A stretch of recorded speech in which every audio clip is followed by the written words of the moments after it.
What's up? I'm Jonathan and welcome to Maker Tales, where I'm sharing my maker journey to help you go further in yours. So don't forget to subscribe and hit that little bell icon to never miss an opportunity to keep making. In this video, I'm going to show you how you can make your own geometric string lampshades. The brilliant part of these lampshades is that one shape has several different styles depending on how you string it. I will be using a laser cutter to cut out my designs, but you could use a scroll saw, Dremel, or a coping saw to do the exact same thing. In the description, I'll put a link to where you can buy all three of my designs for the price of a coffee. Plus, if you don't want the hassle of cutting them out, I'll also be selling pre-cut packs ready for assembly.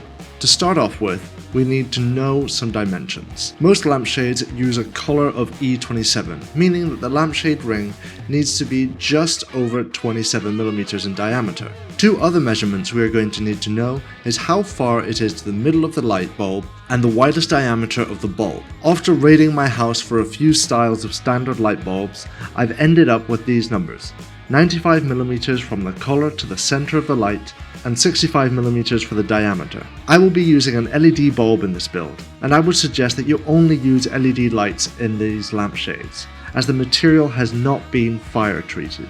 Lastly, it's a good idea to be aware of the width of the yarn or string you're using. My plan is to use a wide range of materials that are all just over or just under 1mm. I've used Rhino to design my lampshades, but the principles of this design are transferable to your preferred design method. Keeping things brief, decide on a shape you would like to create. In my case, it's a diamond with 5 edges. I start by placing down some structural lines to make sure I keep in the dimensions I just gathered. With these in place, you can now play around with the shape. I'm going to keep things simple and go with a traditional card-playing diamond shape.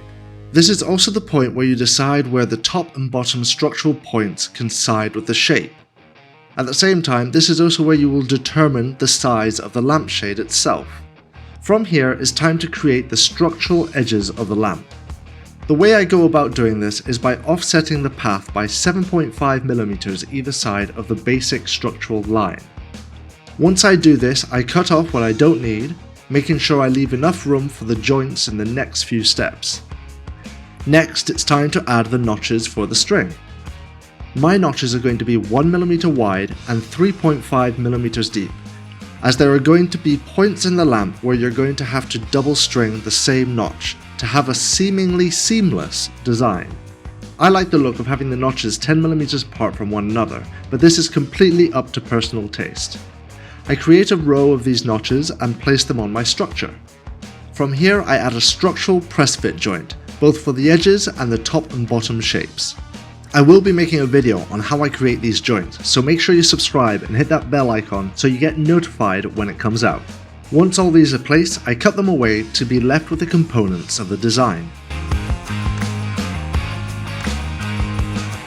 From here you can add finishing touches, like filleting the sharp corners.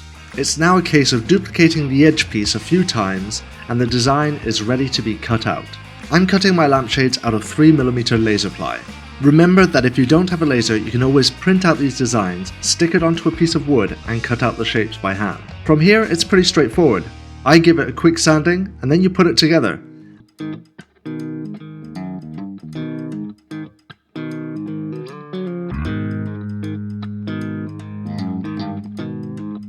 And last but not least, you string it up.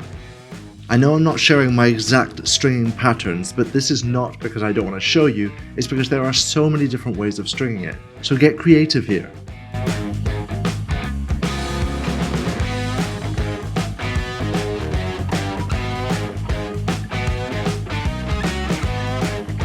And that's how to make an almost unlimited amount of lampshades. Remember, all the links are down in the description.